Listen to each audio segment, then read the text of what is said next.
میں نے جو آپ کو بڑے بڑے حکمت کے موتی اور بڑے بڑے پھول آپ کو گنوائے ہیں، آیت الآیات، آیت البر، آیت الاختلاف، اور اب یہ ہے آیت الکرسی، توحید کے عظیم ترین خزانوں میں سے ہے۔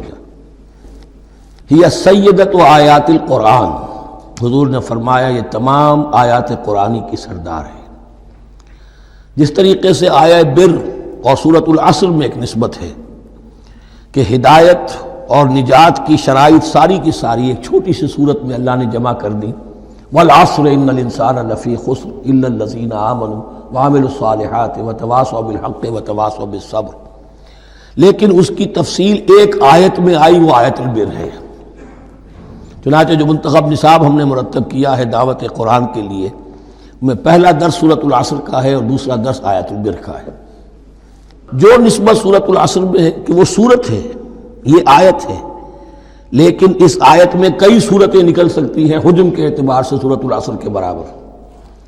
یہی نسبت ہے سورہ اخلاص میں، 4 آیتیں، توحید کا عظیم ترین خزانہ، اور یہ آیت الکرسی، یہ آیت ہے سورہ اخلاص، اس میں 4 بن جائیں گی حجم کے اعتبار سے، لیکن اسے حضور نے ثلث قرآن قرار دیا ہے۔ توحید کے موضوع پر جامع ترین سورۃ الاخلاص، لیکن توحید اور خاص طور پر توحید فی الصفات کے موضوع پر عظیم ترین آیت یہ آیت الکرسی ہے۔ اللہ لا الہ الا ہو، اللہ وہ معبود برحق ہے جس کے سوا کوئی الہ نہیں، بڑا کیٹیگوریکل۔ الحی القیوم، وہ زندہ ہے از خود اور باخود، اس کی زندگی مستعار نہیں ہے۔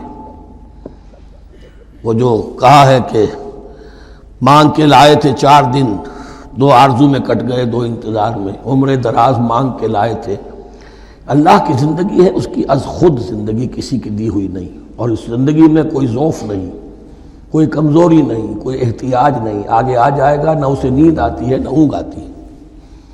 قیوم، خود اپنی جگہ وہ زندہ جاوید ہستی ہے، اور باقی ہر شے کا وجود اس کے حکم سے قائم ہے، کوئی شے قائم نہیں ہے بغیر اس کے اذن کے۔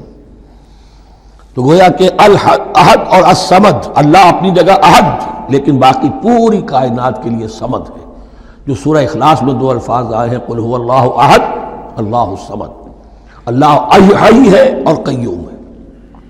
لا تاخذہ سنۃ ولا نوم، اس پر غالب نہیں ہو سکتی نہ نیند نہ اونگ۔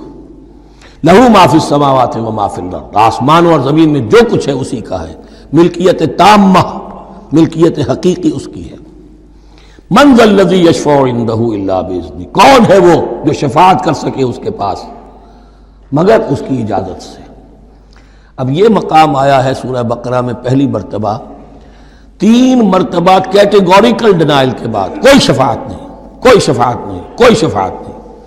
یہاں بھی جو انداز ہے بہت ہی جلالی انداز ہے، منظر نظری، کس کی یہ حیثیت ہے، کس کا یہ مقام ہے، کس کو یہ زور حاصل ہے کہ وہ اپنے اختیار کے بل پر، جو اپنی حیثیت کی بنیاد پر شفاعت کر سکے؟ ہاں، جس کے لیے اللہ اجازت دے دے۔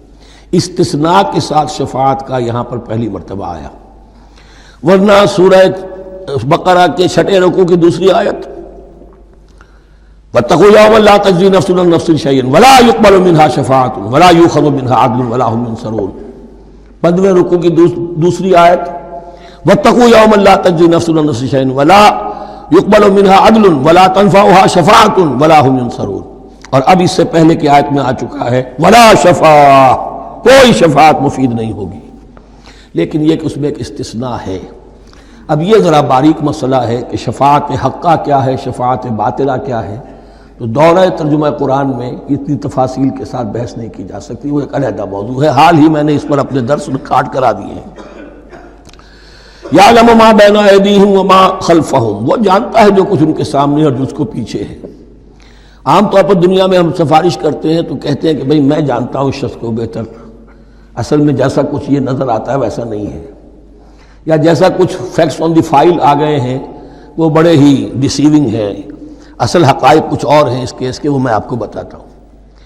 یہ بات اللہ کے سامنے کون کہہ سکتا ہے، جبکہ اللہ تو جانتا ہے جو کچھ ان کے سامنے اور جو کچھ ان کے پیچھے ہے، اور ان کا حال یہ وَلَا يُحِيطُونَ بِشَيْءٍ مِّنْ عِلْمِهِ إِلَّا بِمَا شَاءَ، اور وہ احاطہ کر ہی نہیں سکتے اللہ کے علم سے کسی شے کا سوائے اس کے جو اللہ چاہے۔